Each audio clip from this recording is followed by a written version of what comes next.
సుమన్ టీవీలో మీ business promotions కోసం ఈ కింది నెంబర్ను సంప్రదించగలరు.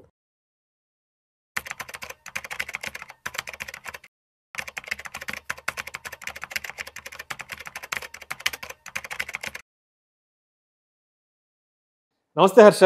నమస్తే. Yes, welcome to Vishnu talks. Thank you.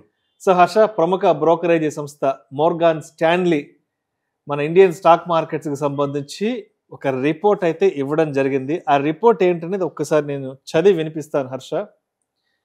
దేశీయ స్టాక్ మార్కెట్ల భవిష్యత్తు అంచనాలను ప్రముఖ బ్రోకరేజీ సంస్థ మోర్గాన్ స్టాన్లీ విశ్లేషకులు పెంచారు. బుల్ మార్కెట్ పరిస్థితుల్లో 2026 డిసెంబర్ నాటికి సెన్సెక్స్ 1,07,000 పాయింట్లకి చేరొచ్చు అంటూ కూడా అంచనా వేశారు. అయితే ప్రస్తుత పరిస్థితులతో పోలిస్తే ఇది 26% అధికంగా ఉంది. బుల్ మార్కెట్లో 2026 జూన్ నాటికి సెన్సెక్స్ 1,00,000 పాయింట్లకు చేరే అవకాశం ఉందంటూ కూడా ఒక రకమైన సర్వే ఇచ్చారు. దీంట్లోనే ఇంకొకటి కూడా ఇచ్చారండి. మార్కెట్లకు సంబంధించి కొన్ని అడ్డంకులు ఉన్నాయంట. సో ఈ అడ్డంకులు కనుక మన మార్కెట్లో కనుక వస్తే మన మార్కెట్లు దగ్గర 2-2.5 సంవత్సరాలు వెనక్కి వెళ్ళే అవకాశం ఉందంట. ఆ అడ్డంకులు కనుక మన మార్కెట్లను టచ్ చేస్తే 2026 డిసెంబర్ నాటికి 76,000 పాయింట్లకు మార్కెట్లు పడిపోవచ్చు అంటూ కూడా కొన్ని కారణాలు చెప్పారు. అంటే అన్ని పరిస్థితులు మన మార్కెట్లకి సానుకూలంగా ఉంటే 2026 డిసెంబర్ అంటే కరెక్ట్గా నెక్స్ట్ 12 మంత్స్కి మార్కెట్ 1,07,000కి చేరుకుంటుంది. అదేవిధంగా నెక్స్ట్ జూన్ నాటికి 1,00,000 పాయింట్లు చేరుకుంటుంది. కానీ కొన్ని రకాల అడ్డంకులు మన మార్కెట్లు వెంటాడుతున్నాయి. ఆ అడ్డంకులు కనుక మన మార్కెట్లోకి ఎంటర్ అయితే కనుక దగ్గర 2-2.5 సంవత్సరాలు మళ్ళీ మార్కెట్లకు వెనక్కి వెళ్ళిపోయి 76,000 పాయింట్లకి మార్కెట్లు పడిపోవచ్చు అంటూ కూడా సో 2 విభిన్నమైనటువంటి రిపోర్ట్లు ఇవ్వడం జరిగింది. సో ఏంటి ఇప్పుడు మార్కెట్ 1,07,000కి వెళ్ళాలి అంటే మనకున్నటువంటి సానుకూలమైన అంశాలేంటి, అండ్ మార్కెట్లు 76,000 పాయింట్ల కంటే 2 ఏళ్ళ వెనక్కి వెళ్ళిపోవడానికి మనకున్న అడ్డంకులు ఏంటి? సో పెరగడానికి ఫస్ట్ మాట్లాడుతున్నాను. ఈ పెరగడం ఎందుకు జరగచ్చు అనేది ఒక రకంగా మనం టెక్నికల్గా చూడొచ్చు, ఇంకో రకంగా మనం ఫండమెంటల్స్గా చూడొచ్చు. టెక్నికల్గా చూస్తే ఆల్మోస్ట్ ఏంటి మనకి సెప్టెంబర్ 2024 నుంచి ఇప్పటి వరకు మార్కెట్ కన్సాలిడేట్ అవుతూనే వస్తుంది సైడ్ వేస్ ఫేజ్. సో ఇంత లాంగ్ కన్సాలిడేషన్ ఇచ్చినప్పుడు దాని నుంచి ఎప్పుడైనా సరే బ్రేక్అవుట్ అయితే జనరల్గా చాలా ఫాస్ట్గా మంచి యాక్సిలరేషన్తో పైకి వెళ్తుంది, రైట్? సో టెక్నికల్గా ఈ కన్సాలిడేషన్ ఫేజ్ ఏదైతే ఉందో almost 15 months of consolidation phase, దీన్ని బ్రేక్అవుట్ అయితే మనకి probably as per technical analysis probably ఒక 20% అప్సైడ్ క్లియర్గా కనిపిస్తుంది. ఫండమెంటల్స్లోకి వస్తే అసలు కోర్ రీజన్స్ ఏంటి అనేది చూస్తే 5 మేజర్ రీజన్స్ మనం చూడొచ్చు. ఫస్ట్ రీజన్ వచ్చి రీసెంట్గా మనకి సెప్టెంబర్లో జిఎస్టీ కట్ చేశారు కదా రేట్లు. సో మీకు ఎప్పుడైనా సరే జిఎస్టీ కట్ చేస్తే అర్థం ఏంటి, మొత్తం ఎకానమీలో 140 కోట్ల మంది వాళ్ళు కొనే వస్తువులకి వాటి మీద ట్యాక్స్లు ఎంతో కొంత తగ్గాయి. కొన్నిటి మీద తగ్గుండకపోవచ్చు, బట్ ఓవరాల్గా చూస్తే చాలా మంది కొనే వస్తువుల మీద చాలా వరకు ట్యాక్సులు తగ్గాయి. ఎప్పుడైనా సరే మీకు ట్యాక్సులు తగ్గితే ఏంటి, మీ దగ్గర ఖర్చు పెట్టడానికి ఇంకా ఎక్కువ డబ్బులు మిగులుతాయి. దాంతో వెళ్ళి మీరు ఇంకా పెద్ద పర్చేజెస్ చేస్తారు. ఒకప్పుడు మేబీ కార్ కొనాలనుకొని ఉండకపోవచ్చు, కానీ 10 నెలల పరిధిలో మీరు చూసుకుంటే మీకు ట్యాక్స్ సేవింగ్స్ బాగా ఉన్నాయంటే అది మీకు పుష్ చేస్తుంది. మేబీ ఈఎంఐ తీసుకొని కారు కొనుక్కోవచ్చు. ఆ స్కోప్ మనం ఆల్రెడీ పెరిగిపోయాం. సో ఆ రకంగా కన్జంప్షన్ పెరుగుతుంది ఎకానమీలో కన్జంప్షన్ పెరిగితే డిమాండ్ పెరిగి ఎకనామిక్ యాక్టివిటీ బాగా అయ్యి కంపెనీస్ బాగా ప్రాఫిట్స్ వచ్చి మార్కెట్స్ పైకి వెళ్ళడానికి scope. So first major factor GST rate cuts. Second మీరు చూస్తే లాస్ట్ 1 year ఈవెన్ లాస్ట్ 2-3 yearsగా రెగ్యులర్ ఎవ్రీ ఇయర్ బడ్జెట్లో ఇన్కమ్ ట్యాక్స్లు తగ్గించుకుంటూ వస్తున్నారు. ఈవెన్ న్యూ ట్యాక్స్ రెజిమ్ తీసుకొచ్చారు, ఆ తర్వాత స్లాబులు పైకి తీసుకొచ్చారు. సో ఓవరాల్గా అందరికీ ఎక్కువ ఖర్చు పెట్టుకోవడానికి వన్స్ అగైన్ ట్యాక్స్ పరంగా గవర్నమెంట్ చాలా కృషి చేస్తుంది. జిఎస్టీ వచ్చి ఇండైరెక్ట్ ట్యాక్స్, ఇది వచ్చి డైరెక్ట్గా ట్యాక్స్ తగ్గించడం. అదే సేమ్ టైం ఆల్మోస్ట్ 3-4 years ముందే కార్పొరేట్ ట్యాక్స్లు కూడా బాగా తగ్గించారు. కంపెనీలు ఇంకా ఎక్కువ యాక్టివిటీ చేయాలి, ఎక్కువ ఇన్వెస్ట్మెంట్లు చేయాలని చెప్పి. సో ఆ రకంగా ఓవరాల్ ట్యాక్స్ మార్కెట్ మీరు చూసారంటే అటు ఇండైరెక్ట్ ట్యాక్స్ జిఎస్టీ, ఇటు direct tax and corporate income tax అన్నీ కూడా తగ్గించారు. ఇది ఫస్ట్ 2 factors, ఇండైరెక్ట్ ట్యాక్స్ తగ్గించడం, డైరెక్ట్ ట్యాక్స్ తగ్గించడం. థర్డ్ మీరు చూస్తే ఇంట్రెస్ట్ రేట్లు ఏమవుతుంది, ఆర్బీఐ కొత్త గవర్నర్ ఎప్పటి నుంచి అయితే వచ్చారో ఇయర్ స్టార్టింగ్లో మార్చ్ ఆ టైం నుంచి కన్సిస్టెంట్గా రేట్లు తగ్గించుకుంటూ వస్తున్నారు ఒకవైపు. మరోవైపు బ్యాంకింగ్ సిస్టంలో లిక్విడిటీ పెరగాలని చెప్పి lakhs of crores rupees liquidity inject చేసుకుంటూ వస్తున్నారు. వాళ్ళ ఇంటెంట్ మీరు చూస్తే చాలా స్ట్రాంగ్గా ఉంది గ్రోత్ పరంగా. ఎందుకంటే మీరు ఇంకా ఇన్ఫాక్ట్ ఈ బ్యాంకింగ్ సైడ్ చూసారంటే రీసెంట్గా చాలా మంది ఫారినర్స్ని వచ్చి ఇండియన్ బ్యాంక్స్లో ఇన్వెస్ట్ చేయడానికి బాగా ఓపెనింగ్ చేశారు మార్కెట్. ఆర్బీఐ తెగ అప్రూవల్స్ చేస్తున్నారు. మీరు ఎస్ బ్యాంక్ చూడండి, సమ్మాన్ క్యాపిటల్ అని చూడండి, ఆర్బీఎల్ బ్యాంక్, రెగ్యులర్గా ఏవే బ్యాంక్స్లో అయితే ఫారెన్ క్యాపిటల్ అవసరం వస్తే అవన్నీ ఫాస్ట్ అప్రూవల్స్గా క్లియరెన్స్ చేస్తున్నారు. ఒకప్పుడు ఇంత ఫాస్ట్గా ఆర్బీఐ చేసేది కాదు, చాలా స్కెప్టికల్గా చూసేది, బయట నుంచి ఎవరైనా వచ్చి ఇండియన్ బ్యాంక్స్లో చేస్తున్నారు. వీటి అర్థం ఏంటి? RBI also wants more growth from the market. ఇంకా మీరు ఎదగాలి, దానికోసం మీకు అవసరం అయితే తక్కువ రేట్లకు వడ్డీలు ఇస్తాం, ఎక్కువ డబ్బులు సిస్టంలో వదులుతాం, ఎకనామిక్ యాక్టివిటీ పెరిగేలా చూసుకోండి అని.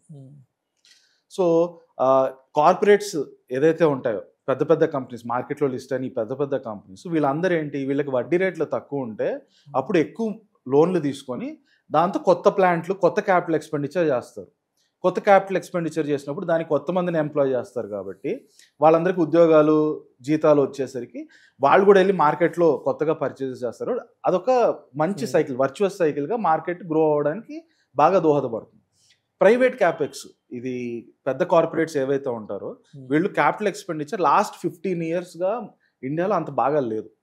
చాలా ఒక మైల్డ్ క్యాపెక్స్తో రన్ చేస్తూ వస్తున్నారు. ఫైనల్గా మేబీ అది ఇక్కడి నుంచి మారచ్చు అనే ఇండికేషన్స్ ఎక్కువ కనిపిస్తున్నాయి. ప్రైవేట్ క్యాపెక్స్ మళ్ళీ బాగా పికప్ అయ్యి ఎకనామిక్ యాక్టివిటీ బాగా పెరుగుతుంది అనేది.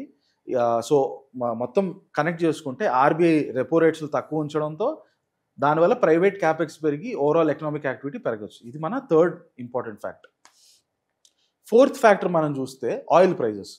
లాస్ట్ 2-3 yearsగా మనం బాగా ఎంజాయ్ చేస్తున్నాం తక్కువ ఆయిల్ ప్రైజెస్కి. మేబీ మీ పెట్రోల్ అవి తగ్గిపోయి ఉండొచ్చు, బట్ అవి పెరగలేదు కూడా, అదే స్టేబుల్గా 100-110 రేంజ్లో అట్లా ఆపించేసారు. ఏవైతే తగ్గుతోందో కొనడంలో గవర్నమెంట్కి చాలా తక్కువ రేట్లకు వస్తున్నాయి. ఎస్పెషల్లీ మనం రష్యా నుంచి చాలా చీప్గా కొనుక్కోవడం ఇవన్నీ చేసాం లాస్ట్ 2-3 years. గవర్నమెంట్ తక్కువ వచ్చినా ప్రజల మీదకి అది పాస్ ఆన్ చేయలేదు. ఆ బెనిఫిట్ గవర్నమెంటే తీసుకొని దాని నుంచి వాళ్ళు సబ్సిడీస్లు, రకరకాల స్కీమ్స్కి వాడుకుంటున్నారు. బట్ ఓవరాల్గా ఎకనామిక్గా చూస్తే ఆయిల్ ప్రైస్ అంత ఫాస్ట్గా గ్రో అవ్వలేదు, స్టేబుల్గా 100-110లో ఉంది. ఇది చాలా మంచి ఇండికేటర్. ఎందుకంటే ఆయిల్ ప్రైజెస్ పెరిగితే మీ అన్ని వస్తువుల రేట్స్ ధరలు పెరిగిపోతాయి. తినే కూరగాయల నుంచి ప్రతి వస్తువు, కార్ల ధరలు అన్నీ పెరిగిపోతాయి.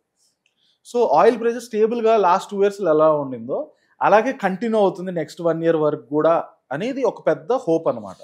సో మన ఫోర్త్ మోస్ట్ ఇంపార్టెంట్ ఫ్యాక్టర్ వచ్చి ఆయిల్ ప్రైజెస్ స్టేబుల్గా ఉంటాయి ఇక్కడ నుంచి నెక్స్ట్ 1 yearలో. ఫిఫ్త్ ఫ్యాక్టర్ వచ్చి చూస్తే రీసెంట్గా ఇండియా యూకే ట్రేడ్ డీల్ అయింది. రాబోయే నెక్స్ట్ మేబీ 1-2 weeksలోనో చాలా మంది రకరకాలు చెప్తున్నారు వచ్చేస్తుందని. హోప్ఫుల్లీ డిసెంబర్ లోపల ఇండియా యూఎస్ ట్రేడ్ డీల్. ఇలాంటి ట్రేడ్ డీల్స్ అన్ని జరిగినప్పుడు ఏమవుతాయి, మీకు ఎక్స్పోర్ట్స్ పెరుగుతాయి. ఎక్స్పోర్ట్స్ పెరిగినప్పుడు మీ అమ్మకాలు ఎప్పుడైతే పెరుగుతాయి కంపెనీస్ లాభాలు కూడా పెరుగుతాయి. కంపెనీ లాభాలు పెరిగితే న్యాచురల్గా స్టాక్ ప్రైజెస్ అన్నీ పెరుగుతాయి. ఓవరాల్గా మార్కెట్ బ్రాడ్గా పెరుగుతుంది. సో ఈ 5 ఫ్యాక్టర్స్ ఫస్ట్ నుంచి మళ్ళీ ఒకసారి రివైజ్ చేస్తే మనం జిఎస్టీ కట్స్, సెకండ్ వచ్చి మన ఇన్కమ్ ట్యాక్స్లు, కార్పొరేట్ ట్యాక్స్లు కట్, థర్డ్ వచ్చి రెపో రేట్లు తగ్గించడం, దానివల్ల కార్పొరేట్స్ ఒక క్యాపిటల్ ఎక్స్పెండిచర్ పెరగడం, ఫోర్త్ వచ్చి oil prices, crude oil prices స్టేబుల్గా ఉండడం, రైట్. ఫిఫ్త్ వచ్చి మన ఇండియా యూకే ట్రేడ్ డీల్స్ కానీ ఇండియా యూఎస్ ట్రేడ్ డీల్స్ కానీ ఇవన్నీ కూడా they all are indicating towards a very good phase for Indian economy in the next 1-2 years. So ఆ హోప్తోనే మార్గన్ స్టాన్లీ, గోల్డ్మన్ సాక్స్ వీళ్ళందరూ కూడా మార్కెట్ 20,000 1 lakh దాటిపోతుంది అనేది వాళ్ళ పాజిటివ్ సైడ్ ఉన్న ఫ్యాక్టర్స్. ఇవన్నీ ఆ హోప్తో మార్కెట్ ముందు వెళ్ళచ్చు. అట్ ద సేమ్ టైం మీరు నెగిటివ్ కూడా అడిగారు 76,000 ఎందుకు పడచ్చు అని చూస్తే అది యాక్చువల్గా ఇప్పుడు ఉన్న ఇవన్నీ పాజిటివ్ ఉన్నప్పటికీ ఈ నెగిటివ్ అనేది బాగా మేఘాలు బాగా పెరిగిపోయి మొత్తం కమ్మేసుకున్నాయి. Once again 3 big negative factors ప్రస్తుతానికి మార్కెట్కి. ఆ 3 ఫ్యాక్టర్స్ వల్ల కూడా అల్టిమేట్ ఇంపాక్ట్ ఏంటంటే యుఎస్ రిసెషన్లోకి వెళ్ళిపోద్ది. యుఎస్ రిసెషన్లోకి వెళ్ళిపోతే దాని ప్రభావం ఇండియా మీద వస్తుంది. ఎప్పుడైనా సరే మనకి 2008లో మనకి అందరికి బాగా ఫేస్ చేసాం. యుఎస్ రిసెషన్కి వెళ్ళినప్పుడు మన మార్కెట్స్ భయంకరంగా క్రాష్ అయ్యాయి. సో అలాంటి యుఎస్ రిసెషన్ రావడానికి ఇప్పుడు మళ్ళీ అలాంటి యుఎస్ రిసెషన్ రావడానికి 3 పెద్ద ఫ్యాక్టర్స్ ఉన్నాయి. ఒకటి వచ్చి అమెరికాలో AI and tech related stocks వీటి వాల్యుయేషన్స్ తారాస్థాయిలో ఉన్నాయి. అంత హై వాల్యుయేషన్స్ వెళ్ళినప్పుడు న్యాచురల్గా అవన్నీ తగ్గడం అనేది it's very natural thing. And అది ఎంత ఫాస్ట్గా తగ్గుతుంది అనేది ప్రాబ్లం. ఫాస్ట్ గా తగ్గడం అంటే ఏంటి, ఒకటేసారి మార్కెట్ కుప్పకూలిపోవడం. అంత ఫాస్ట్ గా కుప్పకూలిందంటే దాని ఇంపాక్ట్ చాలా షార్ప్ గా ఉంటుంది మన మీద కూడా. స్లోగా తగ్గితే అది డిఫరెంట్ ఇష్యూ. బట్ ఇప్పుడు మనం ఉన్న మార్కెట్ సిచ్యువేషన్ చూస్తే యుఎస్లో ఉన్న వాల్యుయేషన్స్ ఎంత ఫాస్ట్గా పైకి వెళ్ళాయో అంతే ఫాస్ట్గా కింద పడడానికి స్కోప్ ఉన్నట్టు కనిపిస్తోంది. సెకండ్ మేజర్ ఫ్యాక్టర్ వచ్చి America as a economy it self. వాళ్ళ డెట్ లెవెల్స్ $38 trillion రికార్డ్ స్థాయిలో ఉన్నాయి. గవర్నమెంట్కి వచ్చే మ్యాక్సిమం ఆదాయంలో సగం ఇంట్రెస్ట్ రేట్లుగా పోతుంది. ప్లస్ ఆ ఇంట్రెస్ట్ వడ్డీలు కట్టుకోలేక ఆ వడ్డీలు కట్టడానికి కొత్త అప్పులు తీసుకొస్తున్నారు. ఆ రకంగా చూస్తే ఎకానమీకే యుఎస్ ఎకానమీ సంక్షోభంలోకి వెళ్ళడానికి స్కోప్లు ఎక్కువ ఉన్నాయి. సో ఒకవైపు వాళ్ళకి డెట్ పెరిగిపోతుంది, మరోవైపు అన్ఎంప్లాయ్మెంట్ పెరుగుతుంది, మూడో వైపు ఈ తీసుకున్న డెట్ కి వడ్డీ కట్టడం కోసం మనీ ప్రింట్ చేసి కనుక చేస్తే దానివల్ల ఇన్ఫ్లేషన్ బాగా రైట్. సో మార్కెట్లో ఏమన్నా స్టిమ్యులస్లు మనీ ప్రింటింగ్ లాంటివి చేస్తే ఇన్ఫ్లేషన్ పెరిగిపోయి యుఎస్ సంక్షోభంలోకి వెళ్ళిపోవడానికి స్కోప్ ఉంది. దానివల్ల మళ్ళీ వన్స్ అగైన్ రిసెషన్కి వస్తుంది. మూడో ఫ్యాక్టర్ వచ్చి అమెరికా నుంచి కాదు, జపాన్ నుంచి వస్తుంది. జపాన్లో for the first time in the last 30 years bond yields అనేది ఆల్ టైమ్ హైక్ చేరుతున్నాయి. సో ఈ బాండ్ ఈల్డ్స్ ఎప్పుడైతే పెరుగుతాయో దానివల్ల క్యారీ ట్రేడ్ అంటారు. క్యారీ ట్రేడ్ అంటే మీ జపాన్లో వడ్డీ రేట్లు తక్కువ ఉండడం వల్ల అమెరికన్ ఇన్వెస్టర్లు అందరూ జపాన్లో అప్పులు తీసుకొని, ఎందుకంటే అక్కడ తక్కువ వడ్డీ కట్టచ్చు కనుక అప్పు తీసుకొచ్చి యుఎస్ మార్కెట్లో ఇండియన్ మార్కెట్లో ఇన్వెస్ట్ చేసేవాళ్ళు. ఎప్పుడైతే జపాన్లో మళ్ళీ ఆ బాండ్ ఈల్డ్స్ పెరుగుతాయో వీళ్ళందరూ మళ్ళీ ఇక్కడి నుంచి డబ్బులు వెనక్కి తీసేసి ముందు ఆ అప్పులు కట్టేస్తారు. సో దీన్నే క్యారీ ట్రేడ్ అనే వర్డ్ అంటారు. క్యారీ ట్రేడ్ మీరు రెగ్యులర్గా ఇప్పుడు జపాన్ న్యూస్ ఎప్పటి నుంచి స్టార్ట్ అయింది అప్పటి నుంచి రెగ్యులర్గా అన్ని ఆర్టికల్స్లో వింటూనే ఉంటారు. సో ఈ మూడు ఫ్యాక్టర్స్, యుఎస్లో ఏ బబుల్ రావడం, రెండోది యుఎస్ యాజ్ అన్ ఎకానమీలోనే హై డెట్ వల్ల ఏదైనా క్రాష్ అవ్వడం, మూడోది జపాన్ కనుక బాండ్ ఈల్డ్స్ ఇలాగే ఫాస్ట్గా పెరిగితే దానివల్ల ఎప్పుడైతే ఇన్వెస్టర్లు డబ్బులు వెనక్కి తీసేస్తారు ఇండియన్ మార్కెట్ నుంచి యుఎస్ మార్కెట్ నుంచి, వీటన్నిటి వల్ల యుఎస్ మళ్ళీ రిసెషన్లోకి వెళ్ళడానికి స్కోప్ ఉంటుంది. సో ఈ నెగటివ్ సినారియో కనుక జరిగితే that will be huge impact on Indian market. Minimum 10 to 20% correction. So Morgan Stanley వీళ్ళందరూ 76,000 అంటున్నారు. It can go even lower also ఒకవేళ ఏదైనా మెటీరియలైజ్ అయితే. అట్ ద సేమ్ టైం ఇందాక మనం అనుకున్న ఫ్యాక్టర్స్లో ఒక స్ట్రాంగ్ ఫ్యాక్టర్ వచ్చి ఆయిల్ ప్రైజెస్ స్టేబుల్గా ఉంటాయని. ఆయిల్ ప్రైజెస్ మళ్ళీ స్టేబుల్గా ఉండకపోవడానికి కారణం ఏమవచ్చు, మళ్ళీ ఇజ్రాయెల్ పాలస్తీనాలో ఈ మిడిల్ ఈస్ట్లో మళ్ళీ ఏదో యుద్ధం స్టార్ట్ అయ్యి మళ్ళీ ఏదైనా గొడవలు మొదలైతే, లేదా రష్యా ఉక్రెయిన్ వార్ సెటిల్ కాకుండా మళ్ళీ అదేమన్నా మళ్ళీ పెరిగితే, ఇలాంటివి ఏదైనా గ్లోబల్ జియో పొలిటికల్ క్రైసిస్ వస్తే అప్పుడు మళ్ళీ ఆయిల్ ప్రైజులు పెరిగి అది మళ్ళీ మన మార్కెట్ని ఇంపాక్ట్ చేయొచ్చు. ఈ 2 మేజర్ ఫ్యాక్టర్స్ ఉంటాయి. ఒకటి వచ్చి అమెరికా నుంచి రిసెషన్ రావడం, ఇంకొకటి వచ్చి మళ్ళీ జియో పొలిటికల్ క్రైసిస్ ఏదన్నా ఆయిల్ ప్రైజెస్ కనుక పెరిగితే. సో నెగిటివ్ సైడ్లో ఉన్న 2 ఫ్యాక్టర్స్ ఇది. పాజిటివ్ సైడ్లో ఇందాక మనం అనుకున్న 5 ఫ్యాక్టర్స్ ఉన్నాయి. నెగిటివ్ సైడ్ ఈ 2 ఫ్యాక్టర్స్ అవ్వడానికి.